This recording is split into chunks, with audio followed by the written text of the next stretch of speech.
반갑습니다. 사랑합니다.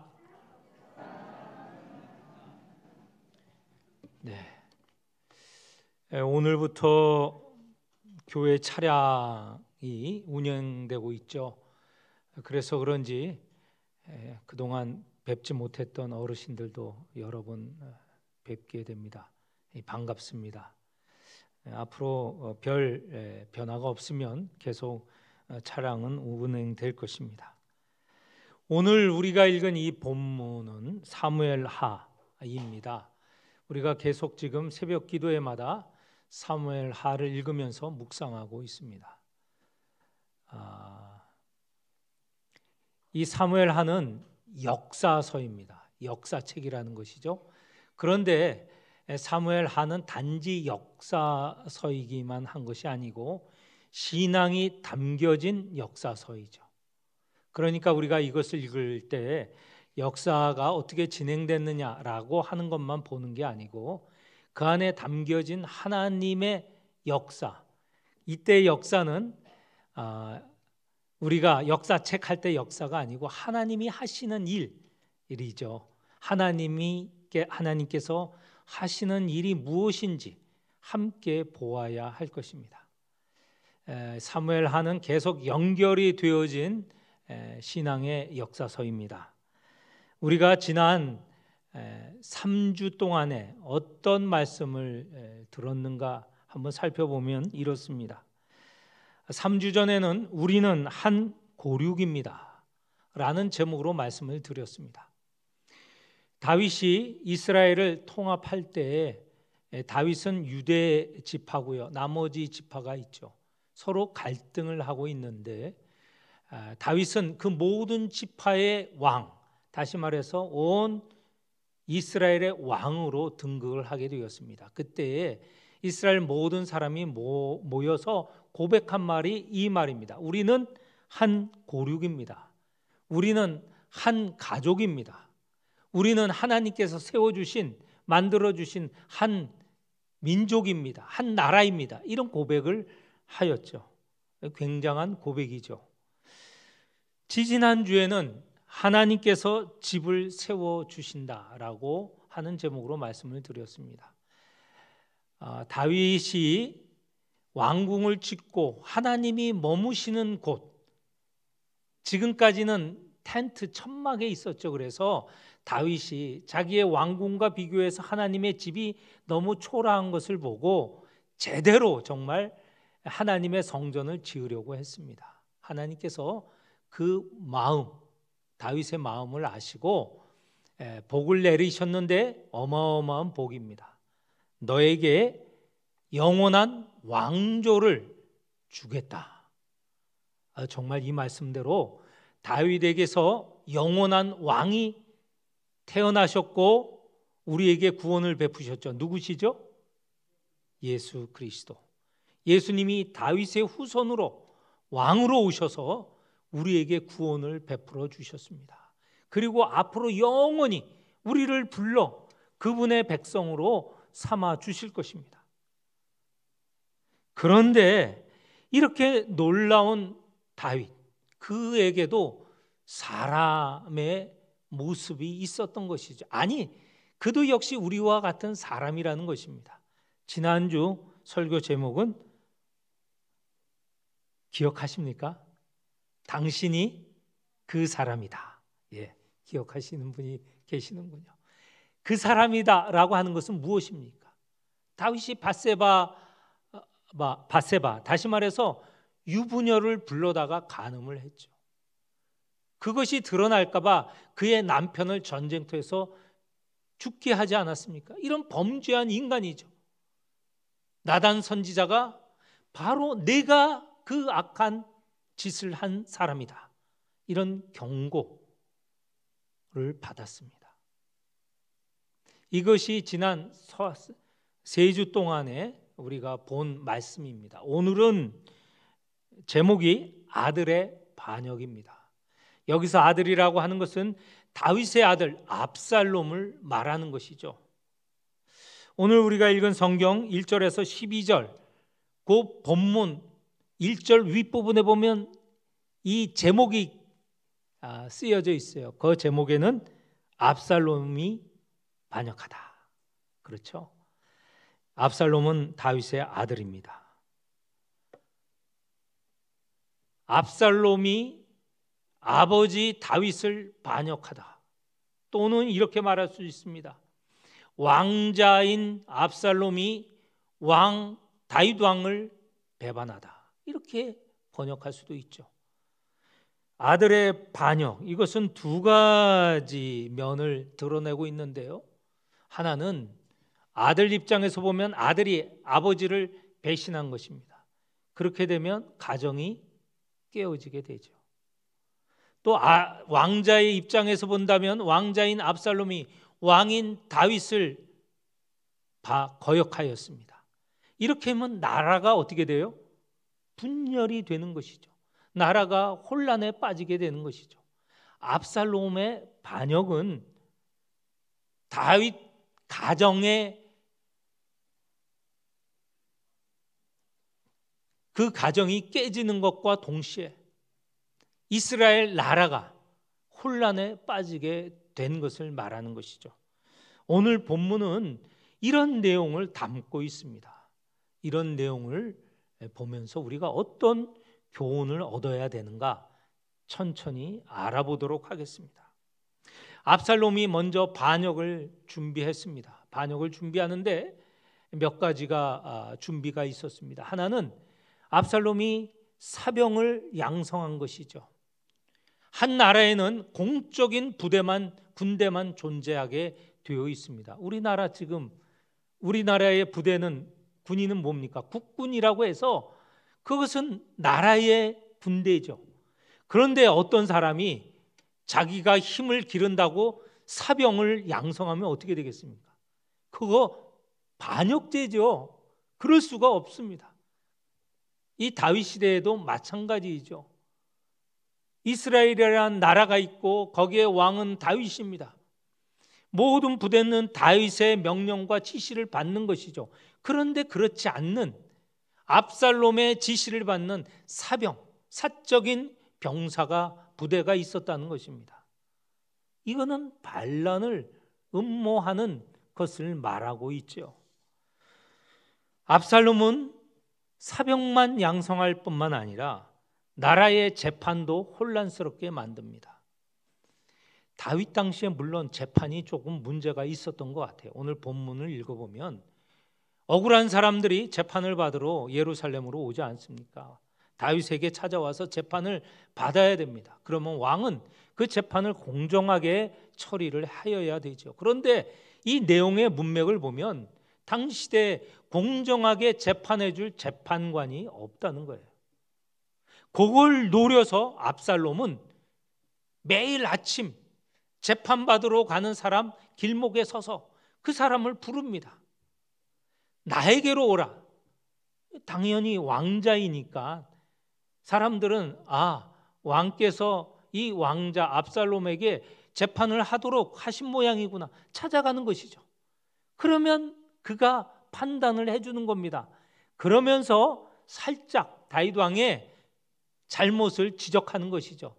내가 갖고 있는 그 재판하고자 하는 내용을 들어보니 네가 옳다. 그런데 내 재판을 공정하게 결정해줄 재판관이 없어. 왕께서 세워주시를 않았어. 내가 공정하게 해줄게. 왕의 이 권위를 자기가 대신 차지하고 그대로 재판을 하는 것이죠. 이러면서 사람들의 마음이 다윗에게서 떠나서 압살롬에게 가는 겁니다. 그래서 오늘 본문에 보면 사람들의 마음을 압살롬이 훔쳤다라고 합니다. 이 훔쳤다는 것은 더 정확히 말한다면 도둑질하는 것이에요. 압살롬이 백성들의 마음, 왕에게 향하는 마음을 도둑질하여서 자기에게로 오게 하였다는 것이에요. 이런 것이 바로 압살롬이 다윗에게 반역하려고 준비했던 내용들입니다.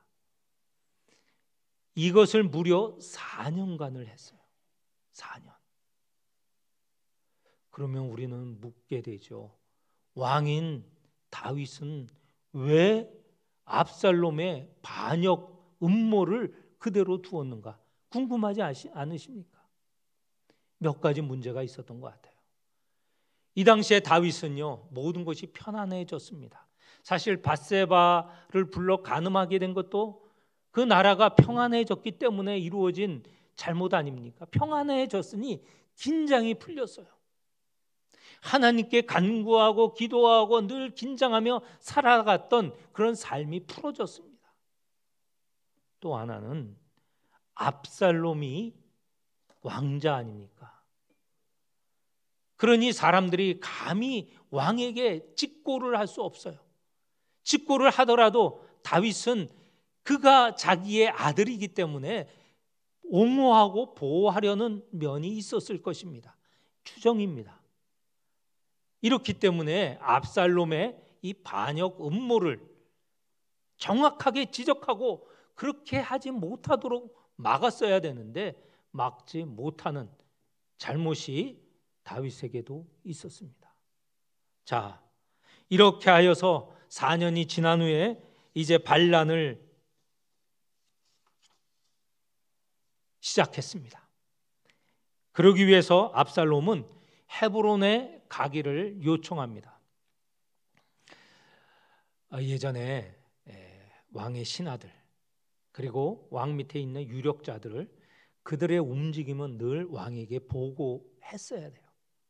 심지어 왕자라도 보고를 해야 되죠. 왜냐하면 유력자들이 움직이는 것은 권력이 움직이는 것이거든요. 그렇기 때문에 왕에게 보고하지 않고 움직이는 것은 반역행위에 다름없습니다. 압살롬은 그것을 피하기 위해서 슬쩍 말은 사실인데 그 의도는 전혀 다른 반역을 꾀하는 내용을 자기 아버지 다윗 왕에게 알립니다. 헤브론에 내려가야 되겠습니다. 왜냐하면 자기가 그동안 암논을 죽이고 또 다른 왕자 장자를 죽이고 그의 외가에 도망하지 않았습니까? 그술 땅으로 도망갔다 다시 돌아오게 되었는데 그때 그술 땅에 있을 때 자기가 예루살렘으로 돌아가면 하나님께 제사 지내기로 서원을 했습니다. 하면서 다윗에게 헤브론으로 갈 수 있도록 허락을 요청했습니다. 다윗은 당연히 허락했죠. 이게 하나의 음모입니다. 반란을 시작하려고 준비하는 것이죠. 거기서 반란을 일으켰습니다. 헤브론은 이 압살롬이 태어난 곳이에요. 거기에는 압살롬을 지지하는 사람들이 많이 있었어요. 그러니 그 지지자를 모아서 반란의 거점으로 삼으려고 했던 것이죠. 그걸 모르고 다윗은 보냈습니다. 그런데 압살롬이 헤브론에 갈 때 자기 혼자만 간 게 아닙니다. 여기 보면 200명, 영문을 모르는 200명을 데리고 헤브론으로 내려갔다고 했어요. 이 200명은 누구인가? 성경에는 구체적으로 나오지 않습니다만 그냥 일반 사람이겠습니까? 예루살렘에서 힘 있는 사람 200명을 데리고 왔어요. 이 사람들은 다윗 파도, 말하자면 압살롬 파도 아닌 중간적인 사람이에요. 이런 사람의 지지를 얻는 게 중요하죠. 그래서 압살롬은 이 200명을 데리고 갔어요. 이 지도자급에 있는 200명을 끌고 갔다는 것은 어쩌면 나라 전체의 힘과 지혜자를 다 끌고 간 것과 마찬가지죠. 다윗은 그것을 인정을 했어요. 자, 헤브론으로 갔습니다. 이 헤브론에 갈 때 한 사람 중요한 인물을 또한 데리고 갑니다. 아히도벨, 길로 사람, 모사라고 하는 다윗의 제1모사였어요. 모사라는 것은 지혜로운 사람입니다. 현명한 사람이라는 것이죠. 그 당시에 널리 알려진 그 누구보다도 지혜가 많은 사람이었습니다. 그런데 아히도벨이 그런 능력이 있는 사람인데 예루살렘에 있지 않고 자기의 고향 길로에 있었어요. 길로에 있는 아히도벨을 압살롬은 헤브론으로 불렀습니다. 이게 무슨 말인가? 아히도벨은 다윗이 범한 밧세바의 친할아버지였습니다. 그리고 다윗이 죽인 우리야는 그의 손녀 사위였죠. 아히도벨은 그간 다윗의 신하였지만 다윗이 잘못한 것을 두고 아마도 예루살렘을 떠나 그 고향에 가 있었을 것입니다. 그런 것을 압살롬은 놓치지 않고 부른 것이죠. 자, 헤브론에는 이제 사람들이, 능력 있는 사람, 힘 있는 사람, 지혜자들이 가득 모였습니다. 이제 비교해 보면 예루살렘과 헤브론을 비교하면 이제 예루살렘은 헤브론의 대적이 안 되는 지경에 빠졌어요. 마지막 절 12절 하반절에 보면 이런 말이 있습니다. 압살롬을 따르는 백성이 점점 더 많아졌더라. 자, 오늘 지금까지 말씀드린 것을 좀 정리를 해보겠습니다. 압살롬은 신하로서, 아들로서 아버지인 왕인 다윗을 거역했습니다. 나라의 위기를 초래한 것이죠. 이런 위기가 계속 진행되고 있는데도 다윗은 그것을 명확히 알고 그 반역이 일어나기 전에 막거나 반역이 일어날 조짐이 있으면 그것을 진압을 해야 되는데 그냥 두고 보는, 아까 말씀드렸던 대로 이런저런 이유로 그것을 감당하지를 못했습니다. 또한 문제는 백성입니다. 백성은요, 겉만 보고 따른다는 것이죠. 그 이전에 다윗을 절대적으로 지지했던 백성인데 이제 압살롬 앞에 보면 그 용모가 뛰어났다고 했습니다. 그리고 오늘 보니 군사적인 능력도 있고요, 재판할 수 있는 지혜도 있어요. 그런데 그의 문제는 그 중심에 하나님이 없고 자기가 왕이 되려고 하는 교만한 마음이 있는데 그것을 다윗이 미처 발견하지 못한 것이죠. 압살롬에게도 문제가 있고 다윗에게도 문제가 있고 백성들도 그런 압살롬을 따라간다는 문제가 있죠. 총체적인 문제입니다. 총체적으로 지금 이 이스라엘이 위기에 빠진 것이죠. 자, 이제 압살롬이 헤브론에서 군대를 이끌고 예루살렘으로 진입하게 되었습니다. 예루살렘에서 다윗은 어떻게 대응을 할 것인가?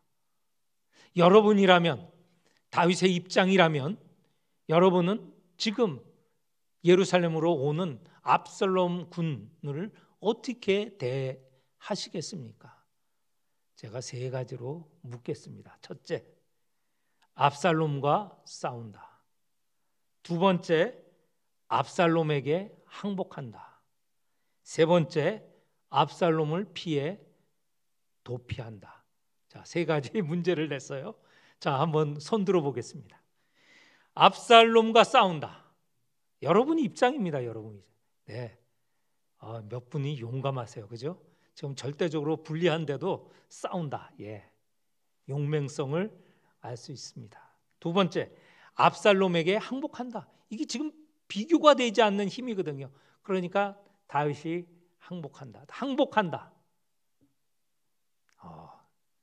그래도 항복은 안 하는군요.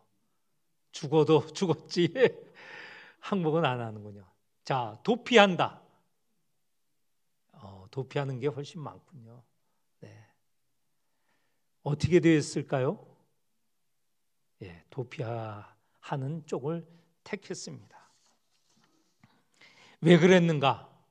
1번 싸운다, 2번 항복한다. 엄청난 피해가 있었을 것입니다. 싸우게 되면 군사들이 맞붙게 되고요, 백성들이 많이 죽게 되죠. 서로 죽이게 되지 않겠습니까? 그리고 예루살렘 성도, 그동안 갖고 왔던 이 성도 무너질 것입니다. 두 번째, 항복한다. 압살롬이 그냥 두지 않습니다. 압살롬, 지금까지 온 앞에 사무엘 앞부분을 읽어보면 이 보통 사람이 아니에요. 반드시 보복하는 사람이에요. 자기가 계획하면 그것을 완전히 진압하고 이루려고 하는 사람이에요. 항복하더라도 혹 자기 아버지 다윗은 살려둘지 모르지만 다윗의 충성스러운 신하는 아마 다 죽였을 것입니다. 그래서 다윗은 이때는 마지막으로 현명한 결정을 하는 거예요. 그런 피해가 있어서는 안 되겠다 하고 도피를 택했습니다. 14절, 우리가 읽은 성경 밑에 보면 14절에 이렇게 성경은 진술하고 있습니다. 다윗은 예루살렘에 있는 모든 신하에게 말하였다. 서둘러서 모두 여기에서 도망가자. 머뭇거리다가는 아무도 압살롬의 손에서 살아남지 못할 것이다. 어서 이곳을 떠나자.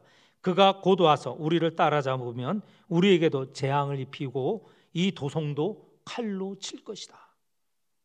그리하여서 도피하면서 백성들의 그런 피해, 성의 피해를 막으면서 이때서야 또 제대로 다윗은 하나님께 기원합니다. 그동안 다윗의 별명 중에 하나가 여쭙는 자라고 하지 않았습니까? 기도하는 자라고 했는데 그 사이에 기도하는 게 없었어요. 그런데 이때서야 이제 또 하나님께 여쭙습니다. 25절 중반에 보면 내가 주님께 은혜를 입으면 주님께서 나를 다시 돌려 보내주셔서 이 궤가 있는 곳, 다시 말해서 예루살렘입니다, 다시 보게 하실 것이다.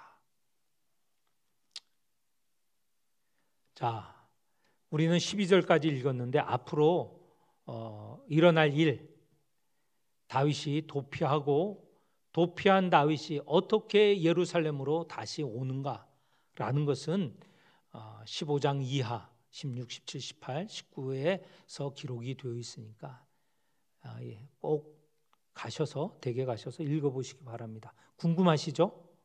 꼭 읽어보셔서 결과가 어떻게 됐는지 확인하시기 바랍니다. 자, 이렇게 말씀을 드렸는데 오늘 이 이스라엘의 이 역사, 다윗과 압살롬과 백성들의 관계에서 우리는 어떤 교훈을 얻어야 되는가? 이스라엘은 오늘 교회로 바꾸어 생각할 수 있다고 우리는 알고 있죠. 우리 교회 안에, 일반 교회 안에서도 이런 일이 있을 수 있다는 것이죠. 압살롬과 같이 나라를 흔드는 그런 반역처럼 교회를 흔드는, 갈등하게 하고 분열시키는 일이 있을 수 있다는 것이죠. 어떤 사람, 어떤 세력이 우리 교회의 머리이시고 우리 교회의 왕이신 하나님의 말씀을 따르는 것이 아니고 자기 한 사람 또는 어떠한 그 조직을 따르게 하기 위해서 분열시키는 행동을 하는 경우도 있다는 것입니다. 여기에 보면 사사로운 사적인 것으로 교회를 어렵게 만드는 것이죠. 그리고 마음을 훔치는 것이죠. 사람의 모든 마음은 누구로 향하여야 되느냐? 하나님 한 분에게 가 있어야 되는데 그게 목사든 그게 중직자든 그렇게 마음을 훔치게 되면 그것은 교회가 분열되는 것이죠.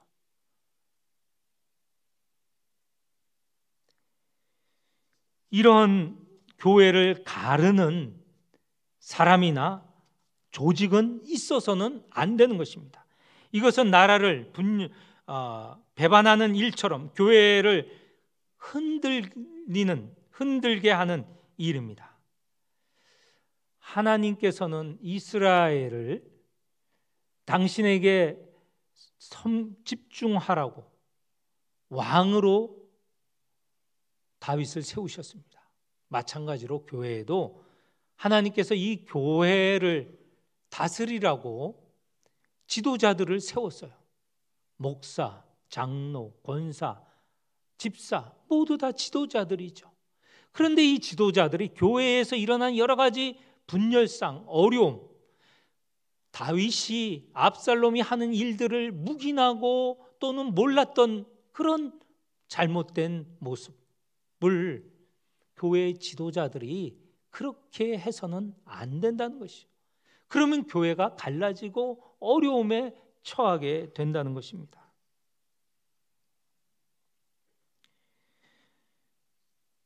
그렇기 때문에 교회는